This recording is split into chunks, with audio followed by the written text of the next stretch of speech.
Today I fucked up by dating a guy 11 years ago. I woke up to 3 Snapchat notifications this morning, 2 screenshots and a message that just asked who is this. Nothing out of the ordinary since Snap doesn't allow profile pictures and no one uses their real name. Turns out, it was the girlfriend of a guy I dated when I was 15 and he was 17. His current girlfriend 11 years later. She found out he cheated on her and was going through all of his deleted contacts and started messaging them. The antithesis of normal mental health if you ask me. She told me all of these lies he told her, which I honestly don't care about because I literally never thought of the guy until now. But I figured she was hurt and needed to vent, so I tried to let her. Told her that this is the exact opposite of a healthy relationship, and she should really think about what she wants out of life and leave him if needed. It was emotionally draining as I am a 26-year-old happily married woman literally offering advice to a girl who is dating someone I dated when I was 15. Am I literally in the twilight zone? Just to add in case, the girl said she is in her 20s and really sent home the message that she is grown. I tried to be nice as long as possible until she hit me with "you took away something special from me. I was a virgin when I met him and he gave me an engagement ring. I made bad decisions when I was younger and sleeping with him was one. Not in a bad way, just in hindsight where I wish I was a bit older and more knowledgeable of what I was doing. He also gave me an engagement ring back then, but that didn't end up super well obviously. I asked what she wanted me to do because I can't change the past at all, and she replied, "You should have been thinking of his potential wife and who you could be hurting." Yeah. At 15. Gotcha. So now Reddit. I want to make a public statement. I am so regretfully sorry that I had the audacity to be a kid and make uninformed decisions 11 years ago. I am sorry I didn't know this girl on the other side of the country existed and was so completely insane that she would harass someone that hasn't been in the picture for over a decade. I am a horrible person. It was not his fault because, as we know, he couldn't possibly be responsible for his actions as a 17-year-old or his current actions as a 28-year-old. It is all my fault. TL, doctor, I dated a guy 11 years ago, and his current girlfriend found me on his Snapchat and informed me that I effed up by ruining her boyfriend by taking his purity. I had no idea. Edit, a little after 1 AM, she found my FB and Insta accounts. I legally changed my name when I got married, so I assumed they were safe. She called me rude for blocking her on Snap and trashy. I blocked her immediately from both, but I am shaking with anxiety and feel an overwhelming sense of calm. I know I didn't do anything wrong and mentally I am content with that, but physically, my heart is racing and I'm shaking. I'm afraid she's going to hack me somehow and I have to explain that I had consensual sex, albeit a bit too young, and that I'm being harassed for it as a grown woman who can't go back and change anything. My family and friends will laugh it off, but it's embarrassing, and I'm also embarrassed for her. Maybe I just effed up trying to be nice and replying to someone on Snap. TL, doctor, she found my other social media and harassed me there, so I had to block her. Just talking about my feelings and considering that replying to those snaps was really the F up of the day. On behalf of Reddit and the world, I accept your apology. Godspeed. I dated a guy when I was in my 20s, very briefly, less than a year, stayed casual. Apparently he got back with his old girlfriend after we stopped dating and lost touch. I mean, good for them. We lived in different cities, so there wasn't really a chance we'd run into each other. I'd heard about it through mutual friends who set us up in the first place. I guess about 2 years later he emailed me out of the blue that he had been thinking about me and tried to use some odd dirty language that was really unlike him, so I ignored that bit, replied it was nice to hear from him and hoped he was well. A week or so later I got a threatening email from who I guess was his girlfriend. Apparently they had been in a fight and he had emailed me to get to her, so now she wanted to start something, over email, from another city. While we were in our late 20s, I told her I wasn't in high school anymore and didn't have time for dumb drama shit like that. Hit send, then hit block on both of them. Because honestly, who has the energy for dumb drama like that? Exactly. I'm too old for this. He wasn't a thought in my mind. Live your life, I'm over here living mine. Haha, sorry you had to deal that brand of crazy. It's a surreal experience. On one hand, it's extremely funny to me. Why yell at me at all? What will that accomplish? I was a kid. He was a kid. We moved on. On the other, I hope this girl comes to her senses and leaves and isn't forcing herself to stay with him because she feels an obligation to, since now she is not pure. I am a bit worried here. We need another extension event pronto. We're still not done with the last one. She sounds like my kind of crazy. Lemme get that snap.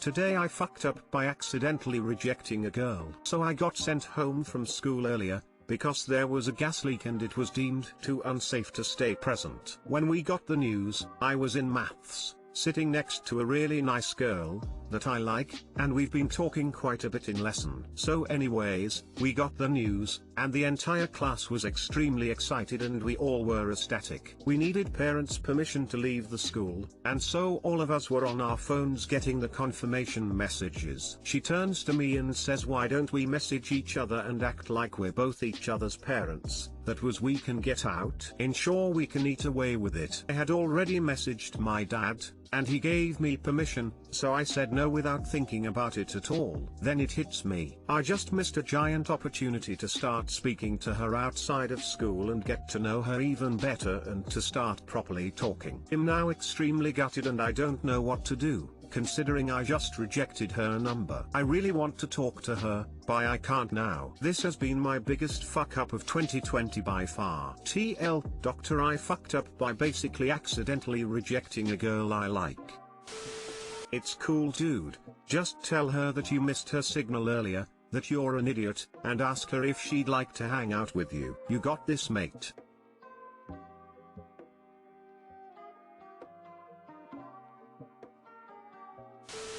You totally can talk to her, dude. There's always a way to get her number. Either get it and message saying you fucked up, or just speak to her when you see her and do the same. It's a bit embarrassing, sure, but what's the worst that can happen? He says no and you feel embarrassed by it. You're no worse off than you are now. The upside makes it worth the risk.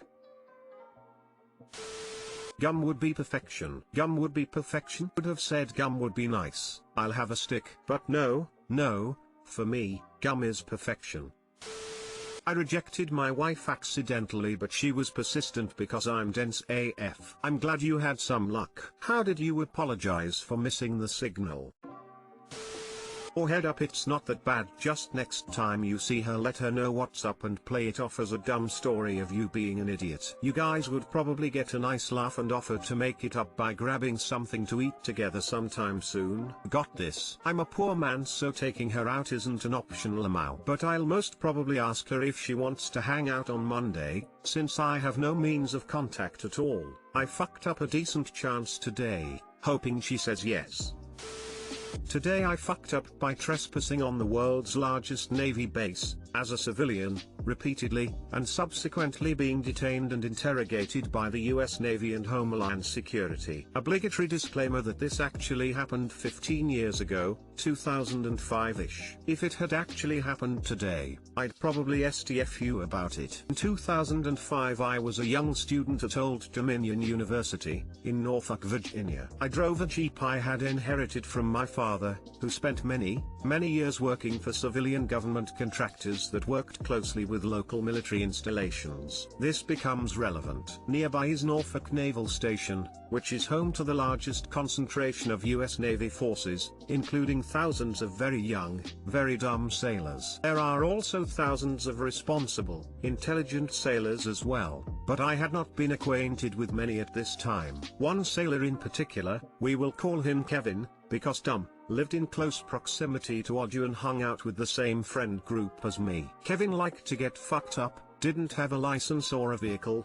and always needed a ride to work in the morning. I offered with the intention of leaving him on the side of the road near a gate, because civilian, but Kevin assured me it didn't matter because he was with me. He pulled up to the gate, he showed his active military ID, and we were waved right on through. He directed me around base until we were literally at the docks in front of the ship he was stationed on. I dropped him off, and headed back off base. This same routine happened repeatedly, about a dozen times, over the course of a few weeks. In retrospect, I did think it was a little suspect and a bit of a security issue that I was able to drive right on up next to aircraft carriers and nuclear submarines with absolutely no security clearance whatsoever. However, I certainly don't make the rules, nor am I that familiar with them, and the folks that are didn't seem to care, until they did. One morning we pull up to the gate per usual, Kevin shows his ID, and the gentleman at the gate then asks for my credentials. Oh, I'm a civilian, I'm just coming on base to drop him off. Gate, I'm sorry, what? Kevin, yeah, she's just dropping me off, like we always do. Gate, okay, that's a hard no. At this point I am directed to pull over just inside the gate, where Kevin and I are both removed from the car and detained separately in little booths at the gate. After a very short wait I am greeted by a variety of naval officers and federal agents from Homeland Security. I answered all of their questions honestly, and explained exactly how, when, and where I'd been admitted on base. Officer, now where in the hell did you get the DoD stickers that are displayed on your windshield? Turns out the main reason no one bothered checking my credentials was because of some stickers on the windshield that had been there since my father drove the Jeep, while employed as a civilian contractor. Officer, do you understand how much trouble your father could be in for not removing those stickers? Do you understand how much trouble the sailor you were with is in? Me, my father is retired, and honestly sirs, I have absolutely no idea how much trouble anyone is in,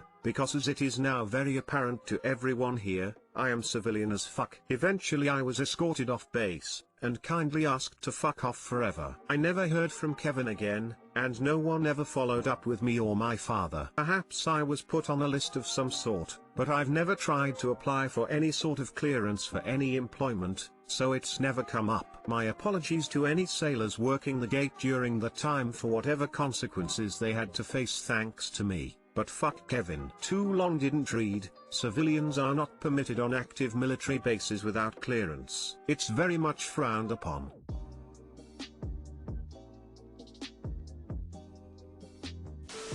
Depends on the base. I'm on MCB Camp Pendleton all the time, but can't get on nearby Mars Miramar, except for the air show, or NB San Diego. Can confirm. It's pretty much a state your name and business sort of deal. You get temp tags. At least that was back in the early 2000s. Haven't tried to get on one with my VA ID card, haven't been on one since I got out of the service.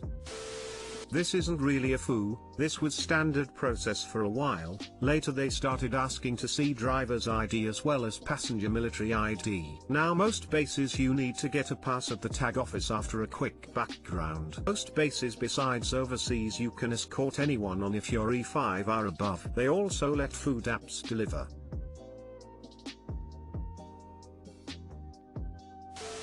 Nope, because I'm a civilian. That was an excellent answer. If it weren't for the breach of national security, this sort of belongs on r/act like you belong. No repercussions for the gatehouse at the time of incident. Protocols will have been changed. I like to imagine it went something like I don't give a fuck if that windshield had the sticker of the president himself. You check those damn credentials.